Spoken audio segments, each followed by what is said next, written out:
মাঝে মাঝেই ভাবি টিউটোরিয়াল নয়, তোমাদের সবার সাথে একটু গল্প করা যাক। তবে কোথা থেকে কি শুরু করব বুঝে উঠতে পারি না ঠিক।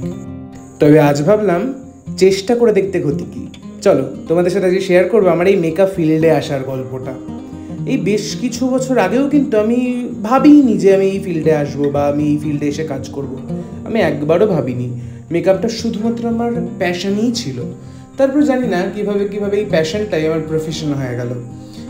ড্রয়িং শিখেছি অনেক দিন, ড্রয়িংয়ের প্রতি ভালোবাসা আজও আছে, নিয়মিত চর্চার মধ্যেই আছি।